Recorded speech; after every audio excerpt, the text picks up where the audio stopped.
लाडक्या बहिणीचे पैसे 2100 रुपये होतील अशी अपेक्षा आहे. काय वाटतं तुम्हाला आजच्या एकंदरीत अर्थसंकल्पाबाबत? एक तर आपण जर बघितलं तर गेल्या वेळेस म्हणजे एक वर्षापूर्वी जे बजेट झालं होतं त्याचे फक्त 42% निधी हा वापरण्यात आलेला आहे. म्हणजे मोठा निधी म्हणजे ऑलमोस्ट 58% 58% निधी हा सरकारकडनं वापरला गेलेला नाही. त्याचा अर्थ सरकारकडे पैसा नाही. आता आमच्या सगळ्यांची अपेक्षा एवढीच आहे की जेव्हा आपण राजकारण करतो, जेव्हा एखाद्या निवडणुकीला समोर जात असतो, आपण तिथं जे काही 1000 2000 10,000 50,000 लोक आपल्यासमोर भाषण ऐकत असतात, नाहीतर टी व्हीवर एखादं वक्तव्य तुम्ही देता, ते टी व्हीवर नाहीतर बातम्याच्या माध्यमातून तुमचा आवाज तुमचे विषय जे लोकांपर्यंत जात असतात, तिथं दिलेला शब्द हा तितकाच महत्त्वाचा असतो. त्यामुळे या बजेटकडनं लोकांची अपेक्षा आहे, आमची अपेक्षा आहे की तुम्ही इलेक्शनच्या काळामध्ये जो जो शब्द तिथं दिला होता तो शब्द आजच्या बजेटमध्ये तुम्हाला खरा करावा लागेल. ज्याच्यामध्ये शेती विषयाच्या बाबतीत तुम्ही बोलला होता, मोठ्या आवाजात बोलला होता, शेतकऱ्यांनी तुमच्यावर विश्वास ठेवला की तुम्ही कर्जमाफी करणार. त्यामुळे आजच्या बजेटमध्ये सुरुवातीलाच आम्ही शेतकऱ्यांची कर्जमाफी करत आहोत आणि ते आत्तापासून करत आहोत. जे रेग्युलर आहेत आणि जे नॉन रेग्युलर आहेत असा विषय या सरकारच्या माध्यमातून घेण्यात यावा असं इथं आम्ही सरकारला विनंती करतो. त्याच्याचबरोबर सरकारने सांगितलं होतं आम्ही भावांतर योजना आणतो. म्हणजे जर भाव पडले, जसं सोयाबीनचे आत्ता भाव पडले, 4000 कोटीचं शेतकऱ्याचं नुकसान झालं तर 4000 कोटी सरकार देणार होतं.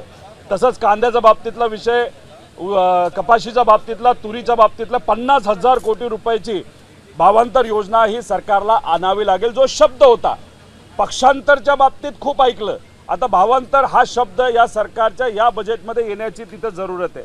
महिलांच्या बाबतीत लाडकी बहीण योजनेला जे 1500 रुपये तुम्ही देता, इलेक्शनच्या काळामध्ये ॲडव्हान्समध्ये देत होता, आता तुम्ही म्हणत आहात की कदाचित आम्ही वाढवणार नाही. पण आजच्या बजेटमध्ये आमच्या सगळ्या लाडक्या बहिणींची अपेक्षा आहे 2100 रुपये या महिन्यापासून तुम्ही लाडक्या बहिणींना तिथं योजनेच्या माध्यमातून देणार. आणि ज्या ज्या बहिणींना तुम्ही तिथं कमी केली नावं ती न करता त्यांना तसंच सातत्याने चालू ठेवाल अशी अपेक्षा करतो. महिला सुरक्षेचा विषय तुम्ही घेत आहात. युवकांच्या बाबतीत तुम्ही बेरोजगारी भत्ता देणार होता, बेरोजगारी तुमच्या काळामध्ये वाढली. आता या युवांना तिथं बेरोजगारीचा भत्ता हे सरकारकडनं तिथं देण्याची जरूरत आहे. पदभरती ही 2 लाखापर्यंत तुम्ही तिथं करणार सर्व विभागामध्ये असा शब्द दिला होता. त्याच्याबद्दल सुद्धा त्या ठिकाणी सरकारकडनं काही ना काहीतरी येण्याची जरूरत आहे. पुण्यश्लोक अहिल्यादेवी होळकरांची 300वी जयंती येते, ती दिमाख्यात झाली पाहिजे. माझ्या मतदारसंघामध्ये चोंडी या गावामध्ये एवढ्या महान व्यक्तीचा तिथं जन्म झाला आणि त्यांची 300वी जयंती खूप पराक्रमी महापराक्रमी अशा त्या होत्या. त्यामुळे ही जयंती साजरी करत असताना मोठी व्हावी. जेव्हा जयंती असेल 31 तारखेला तेव्हा त्या ठिकाणी तिथं पंतप्रधानांना आणावं, सगळ्या पक्षाच्या आमदारांना नेत्यांना तिथं बोलवून एकदम मोठी जयंती आणि एक मोठ्या वर्षभरात तुम्ही काय काय करणार आहात जे सकारात्मक आहे, त्यांनी बांधलेल्या ज्या वास्तू आहेत त्याला पुनर्जीवित करणं असेल, अशा बऱ्याच काय गोष्टी त्याची एक योजना ही मंजूर व्हावी. आणि असे बरेच विषय त्या ठिकाणी आम्ही सर्वजण घेणार आहोत. आम्ही आत्ता काहीच बोलत नाही, पण जर सत्तेतले काही लोक, जसं मगाशी तुम्ही सांगितलं दरेकर साहेब इथे येऊन गेले, ते म्हणाले की 25 वर्षाचा विचार केला जाईल, 15 वर्षाचा विचार केला जाईल. अहो असं जर तुम्ही बोलत आजचं बजेट जर फुसकं बजेट करणार असाल, लोकांना तुम्ही काही देणार नसाल, तर मग 50 वर्ष तुम्ही थांबा ना. म्हणजे एक पिढी तशीच वाया जाईल. याच्यासाठी तुम्ही थांबणार असाल आणि अजून थोडा वेळ थांबू असं चालणार नाही. दिलेला शब्द हा पूर्ण करावाच लागेल. आणि आज काय पद्धतीचं बजेट अजितदादा 2 वाजता मांडतायत हे बघावं लागेल आणि त्यानंतर नक्कीच याच्या खोला जाऊन अजून काय सरकार कुठं कुठं कमी पडलंय आणि कसा त्यांनी शब्द वळवलाय हे आम्ही तिथं नक्कीच सांगू. शेतकऱ्यांना काय कसं पाहता याकडे, कारण 8 लाख कोटीपेक्षा अधिक कर्जाचा बोजा असताना आणखी किती कर्ज काढणार असं? हे बघा, विषय असा आहे की कर्ज कशासाठी काढताय तुम्ही? कर्ज MSRDC साठी काढलं, MSIDC साठी काढलं, तुम्ही कर्ज हे आरोग्यासाठी काढलं. आपण ह्या सगळ्या विषयामध्ये 60-70 हजार कोटीचा भ्रष्टाचार झालाय. म्हणजे जिथं तुम्हाला पैसा खाता येईल, जिथं तुम्ही तुमची घरी भरता येतील, जिथं तुम्हाला नेत्याला विकत घेण्यासाठी, आमदाराला विकत देण्यासाठी पैसा मिळेल, यासाठी तुम्ही नक्कीच पैसा खर्च केलाय. आपण 42% जर तुम्ही निधी खर्च करत असाल फक्त, आणि 58% तुम्ही करत नसताल तर पैसा फक्त जिथं कमिशन मिळतं तुम्ही काढला, बाकी तसाच ठेवला. लोन जे तुम्ही काढलं हे लोकांच्या हितासाठी, महाराष्ट्राच्या भवितव्यासाठी न करता फक्त इलेक्शन समोर जात असताना हजारो कोटी तुम्हाला मिळावेत यासाठी लोन काढलं असं कुठंतरी आपल्याला म्हणावं लागेल. बळीराजासाठी जी बळीराजा मोफत वीज योजना सुरू होती त्या योजनेच्या मध्ये मार्च 2024च्या पूर्वीची बिलं आता शेतकऱ्यांना येत आहेत. त्यामुळे लाखोंची बिलं अजून शेतकऱ्यांना येताना बघायला मिळते, कारण शासनानं धोरण स्पष्ट केलं नाही. शेतकऱ्यांना भूमिका स्पष्ट केली, आम्हाला अपेक्षा आहे की हे माफ करणार आहे. हे बघा, काही दिवसांपूर्वी म्हणजे 7 तारखेला एक अर्ध बजेट झालंय. सहसा फायनान्स मिनिस्टर हे पूर्ण बजेट तिथं सादर करत असतात, पण देवेंद्र फडणवीस साहेबांचं 7 तारखेचं भाषण तुम्ही ऐकलं तर ज्या ज्या काही चांगल्या गोष्टी आहेत त्या त्यांनी बोलून दाखवल्या. आणि आता दादांकडे काय दिलं असावं तर ज्या अवघड गोष्टी आहेत त्या दादांकडे दिल्या असाव्या, जेणेकरून कदाचित दादांचं नाव खराब व्हावं. नाहीतर फायनान्स मिनिस्टरनी बजेट एवढं फुसकं तिथं सादर केलं असं काहीतरी असावं. आणि तिथं बोलत असताना त्यांनी सांगितलं आता आम्ही सोलार बसवतोय, मग सोलार लागतील, त्यातून मग पॉवर निघेल, मग पॉवर निघाल्यानंतर शेतकऱ्याला मोफत वीज मिळेल. अहो, तुम्ही इलेक्शनच्या काळामध्ये त्याच्या आधी जी काही शेतकऱ्याची बिलं होती ती तुम्ही माफ करणार असं सांगितलं होतं. पूर्वीची बिलं माफ करणार ही मराठीचं जर वाक्य ऐकलं तर शेतकऱ्याला, आम्हाला सगळ्यांना हेच वाटलं होतं, जे आजही वाटतंय की तुम्ही पूर्वीची बिलं माफ करणार आणि याच्या पुढे 1 रुपयासुद्धा शेतकऱ्याला तिथं लावणार नाही. आणि तुम्ही तसं वागला नाहीत. त्याचा अर्थ इलेक्शनला फक्त शेतकऱ्याच्या मताचा, कुटुंबाच्या मताचा तुम्ही वापर करून घेतला. आता वापर झाला, तुम्ही सत्तेत आला, शेतकऱ्याला विसरवलं आणि आता फक्त तिथं गणवागणवीचं काम हे सरकारच्या माध्यमातून होतंय. तेही आता या बजेटमध्ये अजितदादा या बाबतीत काय बोलतात हे त्या ठिकाणी आपल्याला बघावं लागेल. कारखान्यांना 1500 कोटी रुपयांच्या 9 कारखान्यांना मार्जिन लोन देण्याचा निर्णय झालेला आहे. सत्ताधारी पक्षाशी संबंधितच कारखाने आहेत. मुश्रीफांचा एक कारखाना आहे, राष्ट्रवादीचा आहे, भाजपचे 3 कारखाने आहेत आणि शिंदेचे 2-3 कारखाने त्यांच्या पक्षाशी संबंधित. हा बघा, एखादा कारखाना असा असतो जो एफिशियंटली चालतो, चांगल्या पद्धतीचा भाव शेतकऱ्याला देत असतो. आणि असे काही कारखाने असतात ते काही नीट चालत नसतात, त्यात बऱ्याच काही चुकीच्या गोष्टी होत असतात, भ्रष्टाचार होत असतो. त्यामुळे बाकी कोऑपरेटिव्हला जर तुम्ही कम्पेअर केलं तर जे चांगले चालतात, जे खराब चालतात, अप्रत्यक्षपणे प्रत्यक्षपणे जे चालू शकत नाहीत कारखाने, अशांना तुम्ही 1100 कोटी रुपये तिथं देता. म्हणजे कुठंतरी अनप्रोडक्टिव्हनेस, नाहीतर जिथं एफिशियन्सी नाही तिथं तुम्ही प्रोत्साहन देता. फक्त का? कारण का ते नेते तुमच्या पक्षात आलेत, तुमच्या पार्टीमध्ये आलेत, तुमच्याबरोबर सत्तेत आलेले आहेत. मग हे जे काय आता चाललेलं आहे की सामान्य लोकांचा पैसा अशा पद्धतीने राजकीय हेतूतून जर वापरला जात असेल फक्त नेत्याला खुश करण्यासाठी, आणि तो पैसा तुम्ही जर बघितला तो शेतकऱ्याच्या खात्यामध्ये जात नाही, तो मशिनरी विकत घेण्यासाठी जातो. ते तिकडनं पूर्वीचं कोणाचं तरी देय बाकी असतं एखाद्या सप्लायरचं, त्याला पैसे देण्यासाठी जातं. पण शेतकऱ्याच्या खात्यामध्ये हा कधी पैसा चालत नाही. असं जर हे सरकार वागत असेल, हजारो कोटी फक्त नेत्यांना खुश ठेवण्यासाठी वापरले जात असतील तर हे कोणाचं सरकार आहे असा प्रश्न होतो. सामान्य लोकांचं सरकार नसून हे नेत्यांचं आणि कॉन्ट्रॅक्टदारांचं सरकार आहे असं आपल्याला म्हणावं लागेल. रवींद्र दंगेकर आता एक वेगळा निर्णय घेतलाय, एकनाथ शिंदेच्या शिवसेनेमध्ये आज ते प्रवेश करत आहेत. माझं एकच मत आहे की शिंदे साहेबांची जी काय राजकीय बोट आहे ती जड झालेली आहे, क्षमतेच्या बाहेर जायला लागलेली. भाजपचं तसंच झालं आहे, दादांचं तसंच झालं आहे. जे लोकांच्या हितासाठी लढणारे ते मात्र या बाजूला, या पक्षाच्या, या सरकारच्या विरोधात तिथं लढत आहेत.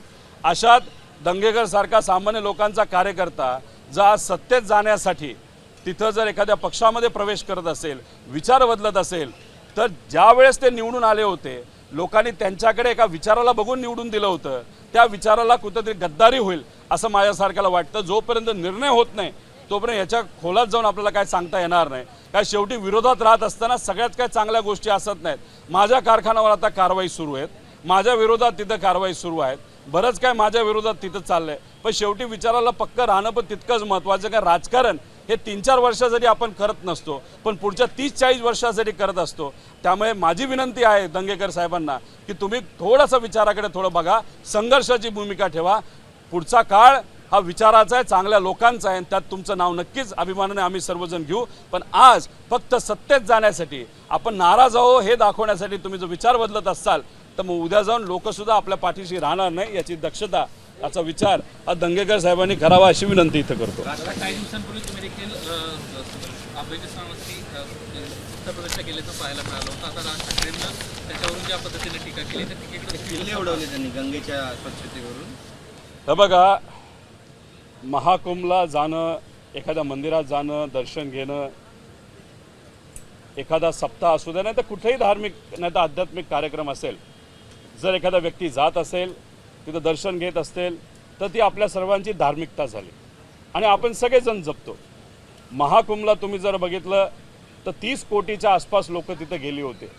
धार्मिकता जपत, राजकारण बाजूला ठेव, फक्त आपला तो व्यक्तिगत विषय आहे आणि जी काही धार्मिक परंपरा आहे आपली हजारो वर्षापूर्वीची आहे, ज्याला आपण हिंदू परंपरा म्हणतो, ती जपण्यासाठी आम्ही सर्वजण तिथं गेलो होतो. आता याच्यामध्ये धार्मिकता आणि धर्म अंधता याच्यामध्ये फरक आहे. आता तिथं गेल्यानंतर मला जे काय मिळालं, एक तिथं सॅटिस्फॅक्शन मिळालं, मी तिथं होतो, मला दर्शन घेता आलं, याचा एक अभिमान आणि एक सॅटिस्फॅक्शन माझ्यासारखेला आहे.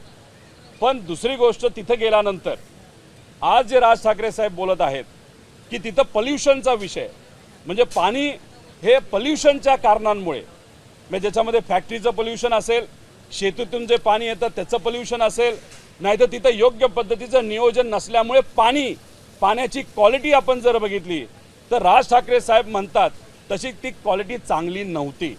त्यामुळे राज ठाकरे साहेब कुठल्या भूमिकेतून बोलत होते हे मला सांगता येणार नाही. पण मी बोलत असताना तिथं जाणं, एखाद्या धार्मिक कार्यक्रमाबद्दल नकारात्मक बोललं हे चालत नाही. पण तिथं जर येणाऱ्या लोकांना पाणी खराब असल्यामुळे थोडी का होईना अडचण जर सोसावी लागत असेल, तर मग कुठंतरी मला असं वाटतं की त्या बाबतीतला विचार हा सत्तेतल्या लोकांनी करण्यात यावा. कारण का मा गंगा ही जी नदी आहे तिला स्वच्छ करण्यासाठी हजारो कोटी आत्तापर्यंत खर्च झाला, पण तो हजारो कोटी खर्च होऊन सुद्धा जर तिथं आपली नदी, पवित्र नदी स्वच्छ होत नसेल तर पैसा गेला कुठं, असा प्रश्न कदाचित राज ठाकरे भाऊंना तिथं करावा लागत असेल. जशी परिस्थिती तिथं माता गंगाची आहे तशीच परिस्थिती माता इंद्रायणीची आहे. आज इंद्रायणीमध्ये जाताना आपल्याला तिथं हातसुद्धा लावता येत नाही अशी परिस्थिती पाण्याच्या क्वालिटीची आहे. त्यामुळे पोल्युशनच्या बाबतीत राज ठाकरे साहेब खरं बोलले, पण माझी एकच विनंती आहे, बोलत असताना कुठेतरी धार्मिक भावना कोणाच्या दुखू नये याची दक्षता सर्व लोकांनी तिथं घ्यावी. आणि हे जे काही सरकार आहे हे धार्मिकतेला महत्त्व देणारं सरकार नाही, उलट फक्त धर्माचा वापर, धर्म अंधता याच्या माध्यमातून राजकारणासाठी करणारं हे सरकार आहे. म्हणून या सरकारच्या काळामध्ये न इंद्रायणी स्वच्छ झाली, न इतर नद्या स्वच्छ झाल्या. त्याच्याचबरोबर मंदिराच्या बाबतीत या सरकारने जे जे काही शब्द दिले होते त्याच्यात जर तुम्ही आकडेवारी काढली, मंदिराला निधी मोठा दिलाय पण खर्च 1 रुपया तिथं झालेला नाही. त्यामुळे या सरकारच्या बाबतीत बोलायचं झालं तर हे धर्म अंधचा प्रोत्साहन देणारं हे सरकार आहे असं आपल्याला म्हणावं लागेल. तुम्ही सुद्धा गंगाजल वाटप केलेलं होतं तुमच्या सुहृदांना, सहकाऱ्यांना, तुम्हाला सुद्धा असाच अनुभव आला होता जेव्हा गंगाजल वाटप करत होते? कारण बाळा नांदगावकर सुद्धा तसंच जल घेऊन गेले. मी जेव्हा तिथं गेलो होतो, मी स्वतः तिथं पवित्र स्नान केलं. तिथून मी काही लोकांना सांगून मी स्वतःसुद्धा, तुम्ही जर बघितलं असेल तर तिथून गंगाजल आणलं होतं. पण गंगाजल आणल्यानंतर पाण्याची जी काही क्वालिटी होती, क्वालिटी म्हणजे मी पोल्युशनच्या अँगली नाही तर स्वच्छतेच्या बाबतीत, ती खूप चांगल्या क्वालिटीची नव्हती. त्यामुळे जे काय हजारो लिटर मी गंगाजल इथं आणलं, गंगाजलपेक्षा गंगाजल आणि 3 नद्यांचं पवित्र ते जल होतं. इथं येऊन मलासुद्धा ते स्वच्छ करावं लागलं, म्हणजे ते फिल्टर करावं लागलं. कारण शेवटी त्या पाण्यातले जे पवित्र कण असतात, नाही ती पवित्र शक्ती असते, ती काय फिल्ट्रेशनली कमी होत नाही. पण ते पवित्र जल जे मी त्या ठिकाणी स्वच्छ केलं ते मी हजारो लोकांपर्यंत माझ्या मतदारसंघामध्ये सुद्धा, बाहेरसुद्धा तिथं दिलं होतं. मी चांगल्या भावनेतून दिलं, माझ्या विरोधकाला सुद्धा दिलं. त्यात मी भावना, कोणाला काय वाटलं माझ्याबद्दल टीकासुद्धा करण्यात आल्या, पण मी एका चांगल्या भावनेतून केल्यामुळे त्या टीकेला मी काय जास्त महत्त्व दिलं नाही. कारण टीका करणारे त्यांना तेवढंच जमतं, त्यांना लांबचा विचार जमत नाही, ते धर्म अंध असतात, त्यांना धार्मिकतेचं महत्त्व माहीत नसतं. त्यामुळे मला असा अनुभव आत्ता तरी आला नाही. फक्त टी व्हीवर काही लोकांनी आणि व्यक्तिगत लेवलला माझ्यावर टीका केला, त्याच्या पलीकडे काही झालं नाही. पण त्यांना जे काय करायचं करा, टीका करणारे करत असतात, आम्ही मात्र त्यातून प्रेरणा घेत असतो, एवढंच या ठिकाणी सांगतो. बारामतीत काल सर्वपक्षीय मोर्चा पार पडला, त्याच्यामध्ये वैभवी देशमुखनं जी भूमिका मांडली त्याकडे तुम्ही कसं बघता? की स्पष्टपणे म्हटलं की अजित पवारांच्या पक्षातील एक आमदार आहे, त्यांच्यामुळे हे राज्य नसत चालेल, त्याला तुम्ही पाठीशी घालू नका अशी अजित पवारांना त्यांना विनंती केली आपल्याला पाहायला मिळालं. सर्वसामान्य बीडमध्ये ज्या काही गोष्टी घडल्या नाही तर परभणी, म्हणजे देशमुख परिवाराला न्याय मिळावा यासाठी अख्खा महाराष्ट्र लढत आहे. तसंच सूर्यवंशी परिवाराला न्याय मिळण्यासाठी सगळा महाराष्ट्र त्या ठिकाणी लढत आहेत. तसंच माझं एक मत आहे की याच्यामध्ये आपण जर बघितलं तर जालन्यामध्ये धनगर समाजाच्या एका मुलावर मारहाण झाली, त्या मुलालासुद्धा न्याय मिळण्याची जरूरत आहे. तसंच जर तुम्ही बघितलं सत्तेत असणारे काही आमदार आणि कदाचित विरोधात सुद्धा असणारे काही आमदार, त्यांचे कार्यकर्ते स्वतः आमदार झाल्यासारखं मंत्री झाल्यासारखं जर मतदारसंघामध्ये वागत असतील तर त्या कार्यकर्त्याला धरलं पाहिजे आणि जेलमध्ये टाकलं पाहिजे. समाज, कारण का गुन्हेगारी करत असताना कुठेही समाज तिथं नसतो, गुन्हेगार हा गुन्हेगार असतो. त्यामुळे काल बारामतीची भूमिका तिथं लहान मुलीली, जिला उद्या जाऊन डॉक्टर बनायचे अशा मुलीली तिथं व्यक्त केली.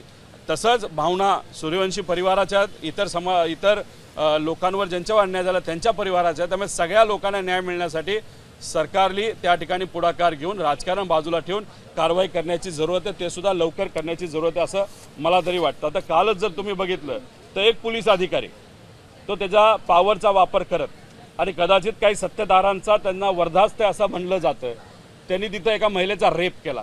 अतिशय दुर्दैवी गोष्ट. म्हणजे शेताचं कुंपणं शेत खायला लागलं, नाही तर जे रक्षक आहेत तेच जर भक्षक झाले तर मग काय संदेश बाहेर जातो की तुम्ही तिथं पोलीस स्टेशनलाच जायचं नाही, कारण का पोलीस स्टेशनमध्ये बसणारे पण काही लोक अतिशय वाईट प्रवृत्तीचे, असा कुठेतरी संदेश जायला लागला आहे. म्हणजे गुंडांना तर भीती राहिलीच नाही, पण वर्दीचा मान सन्मान करणारे जे सर्व पोलीस अधिकारी आहेत त्यातले काही जण जर वर्दीचा चुकीचा वापर करत असतील तर अशा लोकांना चुन के पकडलं पाहिजे आणि जेलमध्ये टाकलं पाहिजे असं आम्हाला सगळ्यांनी तिथं वाटतं. याच्यामध्ये महाराष्ट्राचे सर्व जागृत पत्रकार, आजपर्यंत म्हणलं जातं की दिल्लीतील मीडिया ही मॅनेज झाली, पण महाराष्ट्रामध्ये असणारी जी मीडिया आहे ज्याच्यामध्ये काही मराठी पत्रकार आहेत, तुमच्यासारखे हुशार विचाराला पक्के असणारे लोक आहेत, काही हिंदी पत्रकारसुद्धा आहेत.